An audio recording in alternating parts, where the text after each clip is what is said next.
The city was alive with noise, but for Ethan Cole it felt quieter than ever. His stomach growled, but he ignored it. He had exactly $1 left in his pocket. One crumpled, faded bill that felt almost like a joke. Before we start, welcome to InspireTube, stories that move, motivate, and inspire. Make sure to subscribe so you never miss a life-changing journey. Now, let's dive into today's story. At 19, Ethan had nothing to his name. His father had passed away when he was 12, his mother worked endless shifts as a nurse, and the weight of survival fell hard on his shoulders. He tried college, but dropped out after a semester because he couldn't afford tuition. Friends drifted away, opportunities closed, and the world seemed designed to remind him of what he didn't have. But that dollar in his pocket wasn't just money. It was a decision point. He could spend on a cheap sandwich, or he could take a risk. Something in him whispered, what if this single dollar could be the start of everything? Ethan's mind worked differently. Where others saw limits, he saw possibilities. He remembered a story his father once told him. The greatest fortunes start with the smallest seeds, but you have to plant it. Standing outside a corner store, Ethan stared at the vending machine that offered bottled water for $1. He thought of the construction site nearby, where dozens of workers sweated under the blazing sun. He hesitated, then slipped the dollar into the machine and watched the bottle clink down. That was his first trade. Ethan walked to the site and offered the water to one of the workers for $2. The man laughed, but handed him the coins gratefully. Just like that, Ethan doubled his money. 2 became 4. 4 became 8. By the end of that scorching afternoon, Ethan had turned his single dollar into 20. It wasn't much, but it was proof. Proof that his father's words were right. Proof that the smallest seed could grow if you dare to plant it. That night, as he counted the bills on his worn-out mattress, Ethan felt something shift inside him. He didn't just want to survive anymore. He wanted to build. The next morning, Ethan woke up with the $20 still spread across his mattress. The temptation was strong to buy himself a hot meal, maybe even a clean shirt, but something in him refused. He remembered how quickly his single dollar had multiplied when he thought creatively. That feeling of possibility burned hotter than hunger. He folded the bills neatly, tucked them into his worn wallet, and stepped outside. The city was already awake, buses roaring, horns blaring, people rushing. But Ethan wasn't rushing anymore. He was calculating. He went back to the same corner store and spent half his money on bottled water. By noon, he'd sold every last one outside the construction site, pocketing nearly double again. The workers started recognizing him, calling him Water Guy. What they didn't know was that Ethan wasn't just selling bottles. He was building a mindset. Every evening, he wrote down what worked and what didn't. When a worker paid extra because he was thirsty and in a hurry, Ethan noted the power of convenience. When a man refused because he had already packed lunch and a drink, Ethan wrote down the importance of timing. After a week, he had saved $120. To most, it was pocket change. To Ethan, it was capital. But then reality hit hard. One evening, as he counted his growing pile, the landlord of his tiny, rented room knocked on the door. "You're behind," the man said flatly. "If you don't pay the rent by Friday, you're out." The amount? $100. Ethan's chest tightened. Almost all his hard-earned progress could vanish in an instant. He wanted to argue, but he knew rules were rules. That night, he lay awake staring at the ceiling, torn between survival and ambition. Pay the rent, or risk it all on a bigger plan? By dawn, his choice was made. He paid the landlord the full amount. It stung, but it bought him time to figure out what came next. With only $20 left, Ethan could have quit. But quitting wasn't in his blood. He started studying the flow of people in the city. He noticed street vendors selling snacks on one corner, a musician attracting crowds on another. And in the middle of it all, construction workers, students, and office staff moving like tides. That's when it clicked. If he could anticipate what people needed before they knew they needed it, he could always stay ahead. The next day, instead of just selling water, he invested in cheap granola bars and chips. He offered bundles, water and a snack for $3. The workers loved it. His small profits began climbing faster. But success wasn't without setbacks. One afternoon, a rival vendor shoved him aside. "This is my block," the man growled. Ethan backed off, bruised not just physically but mentally. He realized competition was real, and it wasn't always fair. That night, he walked farther downtown, searching for new ground. His shoes were worn, his clothes ragged, but his spirit sharpened with every step. Finally, he spotted a bus station teeming with tired travelers. People waiting for hours, hungry, thirsty, restless. Ethan smiled. This is it. Within a month, he turned his routine into a small system. He stationed himself at the bus terminal daily, selling snacks and drinks until his backpack was empty. Slowly but surely, his savings climbed past $500. And with that came a new idea. He didn't just want to sell products. He wanted to create opportunities bigger than himself. By the time Ethan's savings reached $500, he no longer saw himself as just a vendor. He saw himself as a builder, someone who could take a seed of nothing and make it grow. But the question gnawed at him, what's the next step? He didn't want to sell snacks forever. He wanted scale, something bigger, something that could survive without him standing on a corner from dawn to dusk. One evening, while packing up at the bus terminal, Ethan overheard two travelers talking about how expensive bottled drinks were inside the station. That small comment lit a spark in his mind. The next morning, instead of going to his usual store, Ethan visited a wholesale warehouse on the edge of the city. He spent almost all his savings on bulk water cases and snack boxes. With a rented cart, he wheeled them straight to the bus terminal. This time, he wasn't selling from a backpack. He set up a neat little stand near the entrance, offering the same products at half the price of the vending machines inside. The difference was immediate. People swarmed to his stand, grateful for affordable prices. Within days, Ethan went from making tens of dollars to making hundreds. But with growth came attention. A week later, a bus station manager approached him. "You can't sell here without a permit," he said firmly. Ethan froze. His little operation could be shut down in a blink. That night, Ethan walked the streets in frustration. All his progress gone. If he couldn't find a solution, he considered giving up, but then he remembered his father's words again. Plant the seed. So instead of running, he marched back to the manager's office the next day. "I don't have a permit yet," Ethan admitted, "but I'm not here to cause trouble. Let me pay a small fee to sell outside. That way, the travelers get cheaper options, and the station earns something too." The manager raised an eyebrow. Few young men would dare negotiate instead of begging. After a long pause, he nodded. $50 a week.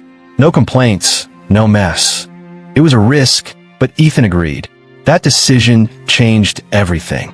Now legitimate in the eyes of the station, Ethan could operate freely. He polished his stand, painted a small sign that read Coal Refreshments, and even began hiring a high school kid part-time to help. The first time Ethan handed his helper $20 for an afternoon's work, he felt something powerful. For the first time in his life, he wasn't just surviving, he was creating jobs. Word spread quickly. Travelers remembered the humble young man with affordable snacks, and his stand became a trusted stop. Ethan began saving aggressively. By the end of that year, his bank account, once empty, held nearly $10,000. But Ethan's vision was already stretching further. He spent late nights at the library, studying books on business, marketing, and finance. He devoured biographies of self-made tycoons and underlined every page that spoke of persistence, risk, and vision. One lesson echoed through them all: reinvest your profits. So, Ethan took a deep breath and made his boldest move yet. With his savings, he opened a second stand at another major bus terminal across town. He trained his helper to manage it while he handled the first. Within months, both stands were thriving. He was no longer the water guy. He was the young man who had built a small network of stands with only $1 as the seed. But deep down, Ethan knew this was still just the beginning. His journey wasn't about selling snacks. It was about proving that with vision, resilience, and grit, even the smallest start could turn into something world-changing.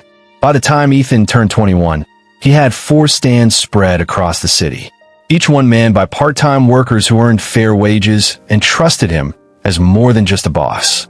He wasn't rich yet, not even close, but for a boy who once held only a single dollar in his pocket, this felt like standing at the edge of a mountain with the horizon wide open. But growth is a double-edged sword. Managing one stand had been simple. 2 stands were manageable. For stands? That was a storm. Inventory ran out faster than expected. Employees occasionally skipped shifts, and rival vendors started cutting prices to drive him out. Ethan, who had once thrived on quick thinking and improvisation, realized he needed systems or everything would collapse. So he did something bold. He enrolled in night classes at a local community college for business management. By day, he was running his stands. By night, he sat under flickering classroom lights, taking notes furiously on supply chains, basic accounting, and leadership. It wasn't easy. Some nights, he fell asleep on the bus ride home, clutching binders full of notes. Some mornings, he woke up too tired to eat. But the hunger that had once gnawed at his stomach now burned inside his mind. He wasn't just chasing profit. He was chasing knowledge, the kind that would help him scale far beyond a few stands. Within months, he applied what he learned. He set up supplier contracts instead of buying retail. He introduced basic bookkeeping to track every dollar. He even gave his stand a uniform look with matching umbrellas and signs, turning them into recognizable mini kiosks. For a while, business soared. Profits doubled. His workers felt proud to be part of something growing. Ethan's confidence rose with each passing week. And then the blow came. One chilly morning, as he unlocked his main stand at the downtown terminal, he found a notice taped to the side. Unauthorized commercial activities cease immediately. The city had passed new regulations banning small, unlicensed vendors from operating near major transport hubs. Within days, enforcement teams swept through, shutting down 2 of his busiest stands. Ethan was devastated. Overnight, his revenue was slashed in half. His workers were left without shifts, and the savings he had reinvested into new equipment suddenly felt like chains pulling him down. For 3 nights in a row, Ethan barely slept. He sat in his cramped room, staring at the numbers, wondering if it was over. For the first time since he had turned that single dollar into 2, doubt wrapped around his chest like a vice. Maybe I'm not cut out for this. Maybe I should just get a regular job. But then, one evening, he passed by a closed-down corner shop with a for lease sign, dusty windows, peeling paint, abandoned shelves inside. It was no bus terminal, no bustling crowd, but something about it stirred him. If the city was shutting him out of public spaces, maybe the answer was to create his own space. A permanent one. The rent was steep, nearly all he had saved. Signing the lease felt like standing at the edge of a cliff. But Ethan remembered that first day with the crumpled dollar bill. He remembered how fear had always whispered no before opportunity said yes. So he signed. And just like that, Ethan transitioned from street vendor to shop owner. The day he unlocked the doors of his first small convenience store, painted bright with his own hands, he felt something deeper than pride. He felt the quiet echo of destiny. But little did he know the biggest trials were still ahead, and his climb to billionaire status was only just beginning. The little convenience store on the corner didn't look like much. The shelves were secondhand, the paint still smelled fresh, and the sign above the door, Cole's Market, was hand-painted by Ethan himself. But to him, it was a kingdom. At first, business was painfully slow. A few curious neighbors wandered in, bought sodas or chips, but most people passed by without noticing. Rent was due in 30 days, and Ethan's savings were already thin. Each night, he counted the register, anxiety curling in his stomach. Then came his breakthrough.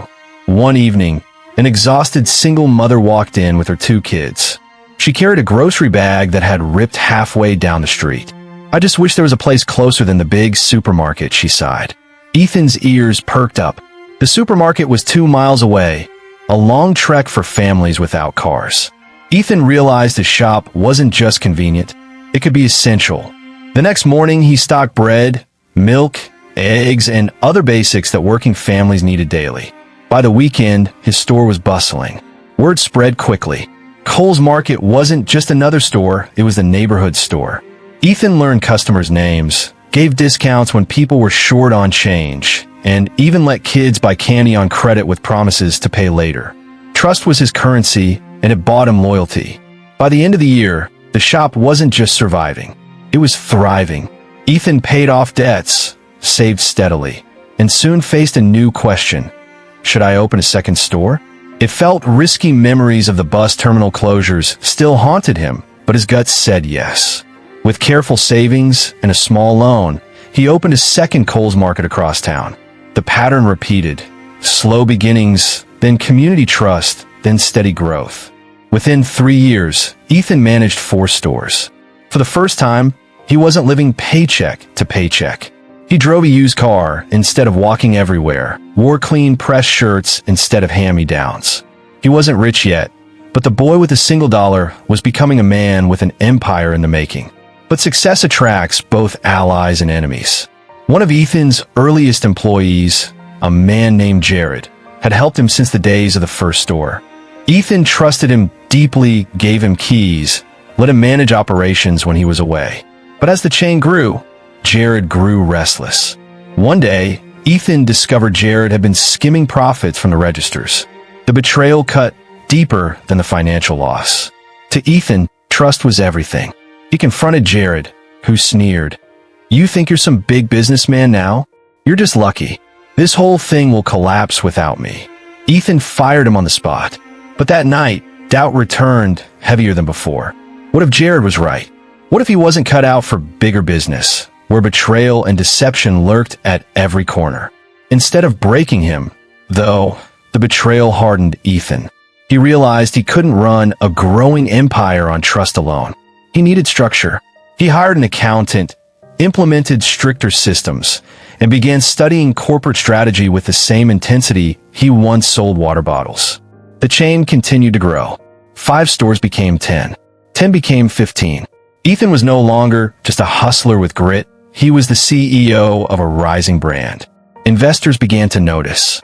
Newspapers started running stories about the kid who started with $1. Customers lined up not just for groceries, but to shake the hand of the young man who had risen from nothing. Yet, deep down, Ethan knew this was still only the foundation. Billionaires weren't built on corner stores alone. To reach the next level, he would need to expand beyond neighborhoods and dream on a national scale. And that leap into the world of major corporations, cutthroat competition, and global ambition would test him in ways his younger self could never have imagined. Ethan stood in the middle of his 15th store, watching customers bustle in and out. The shelves were full. The registers rang constantly, and employees wore crisp uniforms with the Kohl's Market logo stitched proudly on their shirts. It was everything he had dreamed of as a boy with a single dollar in his pocket. But he wasn't satisfied. Not anymore. Each night, he pored over spreadsheets and sales reports. His stores were profitable, yes, but still small compared to the giants dominating the grocery and convenience sector. If he wanted to break into true wealth, the kind that could create generational change, he would have to leap from local hero to national player. That leap began with a single phone call. A regional investor named Martin Hayes had been following Ethan's story in the newspapers. "You're doing something remarkable," Martin said, "but you're boxed into one city. Ever thought about franchising?" The word rang in Ethan's head like a bell. Franchising, scaling through partners, multiplying reach without bearing every risk alone. It sounded like the key to unlocking the national stage, but was also terrifying. Allowing others to carry his brand meant surrendering control. If one store failed or mistreated customers, the reputation he had built from the ground up could collapse. For weeks, Ethan wrestled with the decision. Then he remembered the bottle of water he had once bought with his last dollar.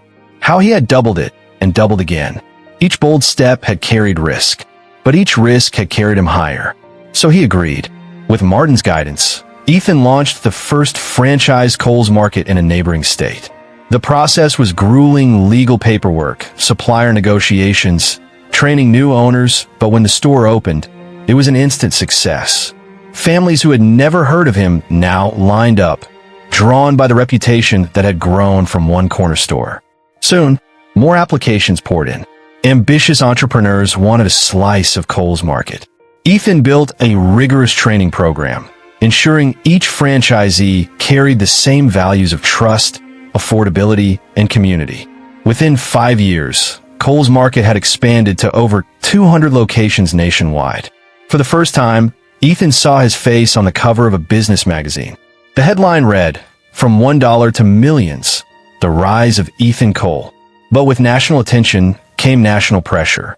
Larger corporations, threatened by his rapid expansion, began slashing prices, launching aggressive marketing campaigns, and lobbying for regulations that would make life harder for smaller players like him.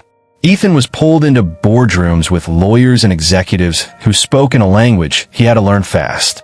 Some nights, he sat alone in his penthouse apartment, so far removed from the ragged mattress of his youth, wondering if he was losing himself in the corporate storm. The boy who once sold water bottles for survival now negotiated contracts worth millions. The pressure mounted when an economic downturn hit. Sales slowed. Franchises struggled. Reporters speculated whether Cole's market had grown too fast, too soon. But Ethan didn't break. He adapted. He diversified his stores, introducing online delivery, healthier food lines, and digital payment systems. He leaned into technology while others hesitated. Slowly, Cole's market weathered the storm and emerged stronger than before. By the time Ethan turned 35, his net worth had crossed into the billions. He was no longer the kid with a dollar.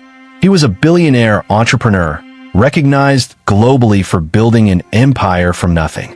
Yet when journalists asked him what he remembered most, Ethan didn't mention the skyscrapers, the magazine covers, or even the billions. He spoke of the hot sun on that first day outside the construction site, when a thirsty worker handed him $2 for a bottle of water. That moment taught me, Ethan said, that no start is too small and no dream is too big. By the time Ethan Cole appeared on lists of the world's wealthiest men, his life had changed beyond recognition. Private jets, boardrooms in glass towers, invitations to elite gatherings. He had access to everything he once thought belonged only to others. But beneath the expensive suits and headlines, Ethan never forgot the boy who started with a single wrinkled dollar. The more he gained, the more one thought pressed on his heart. What good is wealth if it doesn't lift others? One morning, while reading through proposals in his office, he came across a letter from a small-town teacher. Her school was crumbling, her students lacked textbooks, and she begged for help. Something about the raw honesty in her words transported him back to his own struggles, walking miles to a library, learning under flickering lights, surviving on scraps while dreaming of more. Ethan didn't just send a donation. He flew to that small town, walked through the halls of the school, and listened to the students. Their hunger to learn, despite having so little, mirrored his own hunger years ago. That day, he launched the Cole Foundation, dedicated to funding schools, scholarships, and entrepreneurial programs for underprivileged youth. His mission was simple: give others the first dollar they needed to begin their journey. The foundation spread rapidly. In one city, it built computer labs. In another, it sponsored small business grants. Ethan often appeared in person, standing before wide-eyed kids, holding up a single dollar bill. "This," he told them, "is how I started. You may think it's nothing, but with vision, hard work, and belief, it can become everything." Crowds would fall silent. Teachers would wipe tears. Children would clutch their own dollar bills tighter, imagining futures far bigger than their circumstances. But perhaps the most emotional moment came when Ethan returned to the bus terminal where it had all begun. The terminal had changed: modern glass walls, digital screens, but the memory was vivid. He walked to the very spot where he had once sold that first bottle of water. In his hands, he held a plaque that read, "In memory of every dream that started small." He installed it on the wall, unnoticed by most commuters rushing past. But for him, it was sacred ground. In later years, when interviewers pressed him about the secrets to becoming a billionaire, Ethan always laughed softly. People want to hear about business models and strategies. Those matter, yes, but the truth is simpler. I never gave up when things looked impossible. I never stopped planting seeds, no matter how small. And then he would add, "The real measure of wealth isn't how much you keep, but how much you give back." By the time Ethan reached his 60s, Cole's market had grown into a global brand, employing tens of thousands, feeding millions, and inspiring countless entrepreneurs. Yet what mattered most to him wasn't the valuation or the empire, it was the letters he received daily. Letters from kids who started lemonade stands, from single mothers who built shops, from young dreamers who turned scholarships into degrees. Each letter was proof that his dollar had multiplied into something far greater than fortune. It had multiplied into hope. On his final public speech, standing before an audience of graduates, Ethan pulled a single dollar bill from his pocket and held it high. His voice, weathered with age yet steady, carried across the hall. "This isn't just money," he said. "This is possibility. This is proof that you can start with almost nothing and build a life beyond your wildest dreams. The only limit is the size of your belief." The crowd rose in thunderous applause, not just for the billionaire before them, but for the truth he embodied. That greatness is not born from wealth, but from the courage to begin, even with just $1. And in that moment, Ethan Cole's journey spanning hunger, struggle, betrayal, triumph, and legacy came full circle. If this story moved you, don't forget to like, share, and subscribe to InspireTube, where powerful stories come alive to inspire your journey.